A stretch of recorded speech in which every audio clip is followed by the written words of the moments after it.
एक राज्य का राजा बड़ा ही परेशान था। उसके ऊपर बहुत सारी जिम्मेदारियां थी और अपनी इसी जिम्मेदारियों के कारण वह दुखी रहता था। उसके जीवन में एक पल भी सुख का नहीं था। राजा बस अपने जीवन में सुख चाहता था। राजा को राज्य चलाने की समस्या, लोगों की बातें सुनने की समस्या, ये सब कुछ उन्हें बेकार का झंझट लगता था। राजा चाहता था कि बिना किसी परेशानी के सब कुछ सही तरह से चलता रहे। फिर एक दिन उसके राज्य में एक बौद्ध भिक्षु पधारे। बौद्ध भिक्षु के प्रवचन सुनने के लिए लोगों की भीड़ लगी रहती थी। तब राजा स्वयं उस बौद्ध भिक्षु के पास पहुंचे और कहा, क्या आप मेरे समस्या का समाधान कर सकते हैं? उस भिक्षु ने कहा, यह तो समस्या पर निर्भर है कि तुम्हारी समस्या कैसी है। पहले अपनी समस्या तो बताओ। राजा ने कहा, मैं खुलकर जीना चाहता हूँ। मैं इस राजपाट में दबा हुआ हूँ। मेरे ऊपर बहुत सारी जिम्मेदारियां हैं और इस कारण से मैं जीवन में सुखी नहीं हूँ।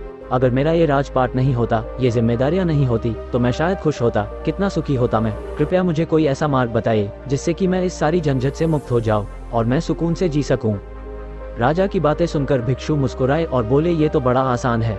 इसका सिर्फ एक ही उपाय है और ज्यादातर लोग इसी उपाय को अपनाते हैं। आप भी अपना लीजिए। ये सुनकर राजा ने कहा, जब यह इतना आसान है तो कृपया मुझे जल्दी बताइए, वो उपाय क्या है? भिक्षु ने कहा, तुम अपना राजपाट मुझे देकर जिम्मेदारियों से मुक्त हो जाओ और यहाँ से चले जाओ। अपना सुखी जीवन जीने के लिए तुम इस जगह से आजाद हो जाओ। राजा ने कहा, जब ये जिम्मेदारियां मुझसे संभाली नहीं जाती तो आप इसे कैसे संभाल पाएंगे? मेरी तरह आपका जीवन भी दुख से भर जाएगा। भिक्षु ने कहा, कोई बात नहीं, हम दुख उठा लेंगे। और राजा अपना राज्य उस बौद्ध भिक्षु को देने के लिए तैयार हो गए।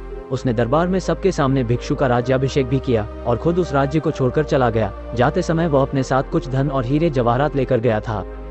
राजा अपने जीवन को बहुत शांत स्वभाव के साथ काटना चाहता था, जैसे उसे किसी चीज का दबाव ना हो, किसी चीज का डर ना हो, कोई परेशानी नहीं आए। राजा जिस धन को लेकर राजमहल से बाहर गया, उस धन से तो एक वर्ष उस राजा का आराम से गुजर गया। अब राजा को चिंता और परेशानी होने लगी कि आने वाले समय में वह अपने जीवन कैसे व्यतीत करेगा। तब उसने बचे हुए धन से कुछ व्यापार शुरू करने की सोची। फिर उसने छोटा सा व्यापार आरंभ किया। उस व्यापार में राजा को इतना घाटा हुआ कि उसका जमा हुआ धन जो 6 महीने में खत्म होता, वो 1 महीने में खत्म हो गया। राजा के ऊपर और कर्जा भी हो गया था। राजा ने लोगों से उधार ले लिया था और उसी कर्ज को चुकाने के चक्कर में उनके सारे हीरे जवाहरात सब कुछ बिक गए।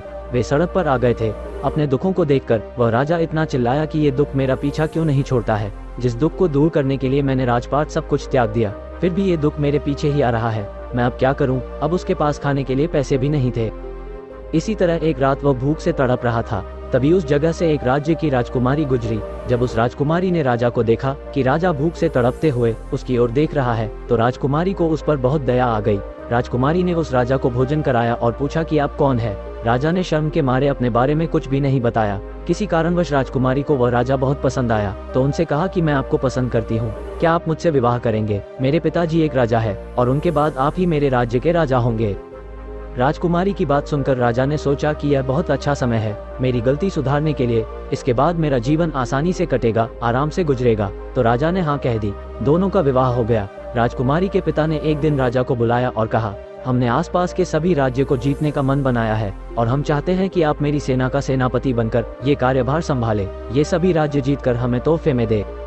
राजकुमारी के पिता की बात सुनकर वह राजा बहुत परेशान हो गया। फिर वो सोचने लगा कि अच्छा खासा बिना मेहनत के बिना कुछ करे ही जीवन चल रहा था। अब बेचारा राजा क्या करें? वह ये बात सुनकर ना भी नहीं कर सकता था और वह वहां से भाग भी नहीं सकता था। जब एक रात राजा को मौका मिला तो वह युद्ध शुरू होने से पहले ही रात को महल से निकल गया और फिर अपने साथ कुछ धन लेकर दूसरे राज्य में चला गया और फिर वहां रहने लगा। कुछ समय के बाद वह धन भी खत्म हो गया। अब उस पर खुद को पालने की जिम्मेदारी आ गई थी। इसी तरह जब वो मजदूरी कर रहा था तो एक दिन उसे अपने राज्य की याद आई। वो सोचने लगा कि मैं भला ठीक ठाक था, अपने राज्य में शान से जीता था। इतनी धन दौलत, कितने महल, इतने लोग उसके चारों तरफ घूमते रहते थे। पहली बार वो मजदूर का जीवन जी रहा है। तब उसने सोचा क्यों ना अपने राज्य वापस चला जाए। फिर उस बौद्ध भिक्षु से विनती करके फिर से कहूंगा कि वो मेरा राज्य लौटा दे। यह निर्णय करने के पश्चात वो वापस अपने राज्य चला गया। उसने देखा कि राज्य में चारों ओर खुशहाली है। राज्य में नए नए निर्माण कार्य चल रहे हैं और सब लोग अपने नए राजा की तारीफ भी कर रहे हैं। राज्य की सीमा पर एक शक्तिशाली सेना भी खड़ी है जो अपने राज्य को बाहरी आक्रमणों से बचाती रहती है। ये सब देखकर वह अपने आप को और कोसने लगा और सीधे उस बौद्ध भिक्षु के पास पहुंचा और कहा, इस दुनिया में मुझे न यहाँ पर सुख मिल रहा था और न मुझे यहाँ से भागने के बाद सुख मिला, ऐसा क्यों हुआ? भिक्षु ने उसकी बातों को सुनकर कहा, सुख और दुख तुम्हारे भीतर होते हैं, ये जगह बदलने से नहीं जाते। ये तो हमेशा तुम्हारे साथ चलते रहेंगे।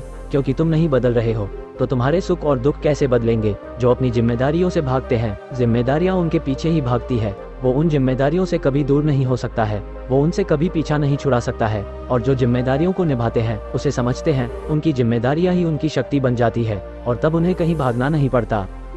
फिर भिक्षु ने एक चिड़िया के घोंसले की तरफ इशारा करते हुए कहा, देखो वहाँ जो चिड़िया दिख रही है, वह घोंसला बनाती है ताकि इसके बच्चे खुश रह सके, सुरक्षित रह सके। अगर वह चिड़िया अपनी जिम्मेदारियों से भाग जाए तो क्या उनके बच्चे सुरक्षित रह सकेंगे? और जब उनके बच्चे सुरक्षित नहीं रहेंगे तो वो सुरक्षित कैसे रहेंगे? उनके बच्चे ही तो उनकी ताकत है, ना वहाँ घोंसला रहेगा ना उनके बच्चे रहेंगे। उस घोंसले की वजह से ही आज वह चिड़िया और उसके बच्चे सुरक्षित है। ये सारी चीजें उस चिड़िया की जिम्मेदारियों की वजह से है, उनकी मेहनत की वजह से है। मेरी एक बात याद रखना, दुनिया में तुम कुछ भी करो, लेकिन ये जिम्मेदारी है, ये तुम्हारा पीछा कभी नहीं छोड़ेगी, और तुम्हारे कर्म कभी तुम्हारा पीछा नहीं छोड़ेंगे। लेकिन अगर तुम्हारे भीतर और तुम्हारे मन में परिवर्तन नहीं होगा तो एक भिखारी जो दुख उठा रहा है वह एक राजा भी उठा सकता है। और जरा सोचो, अगर हम भीतर से परिवर्तित हो जाए तो एक राजा जो सुख उठा सकता है वही सुख एक भिखारी भी उठा सकता है। भागने से कुछ नहीं होता, बस इतना ही हो सकता है कि तुम जिंदगी भर भागते रहो ताकि समस्या तुम्हारे पीछे भागती रहे। इसलिए समस्या का सामना करो, खुद का सामना करो। जिस दिन खुद का सामना कर लिया, खुद को पा लिया, खुद को जीत लिया, तो उस दिन तुम सुखी रहोगे, तुम खुश रहोगे। भिक्षु की ये बातें सुनकर राजा अच्छी तरीके से समझ चुका था और उसने कहा कि आप सत्य कहते हैं। मैंने अपने जीवन में इतना भागते हुए भी कभी अपने आप को मुक्त महसूस नहीं किया। हमेशा मुझे लगता था ये पूरा होगा, अब पूरा होगा, लेकिन पूरा करते करते सब कुछ अधूरा ही रह गया, खुशियां कभी मिली नहीं। फिर भिक्षु ने जब देखा कि राजा को अपनी गलती का एहसास हो गया तो भिक्षु ने राजा को उसका राज्य लौटा दिया और फिर अपनी यात्रा में अपनी साधना में वापस चले गए। दोस्तों, इस कहानी से यह सीख मिलती है कि आप भी अपने सांसारिक जीवन में किसी भी मकसद को लेकर, किसी भी जिम्मेदारियों को लेकर, चाहे वो आपका घर परिवार, नौकरी, दोस्त यार हो, लेकिन इन सब चीजों से ना भागे, इन्हें समझे। अपनी परेशानियों का, अपनी समस्याओं का समाधान कीजिए, क्योंकि भागते रहने से सिर्फ और सिर्फ आपका समय नष्ट होगा, जिम्मेदारियों से नहीं छूटोगे। जब तक जिंदा हो तब तक जिम्मेदारियां भी रहेंगी। इसलिए इसे समझने की कोशिश करो, क्योंकि जो ये समय आप भागने में लगाते हो वही समय में आप अपने आप को बना सकते हो, अपने जीवन को सुधार सकते हो और एक महान व्यक्तित्व अपने भीतर ला सकते हो, एक महान व्यक्ति बन सकते हो।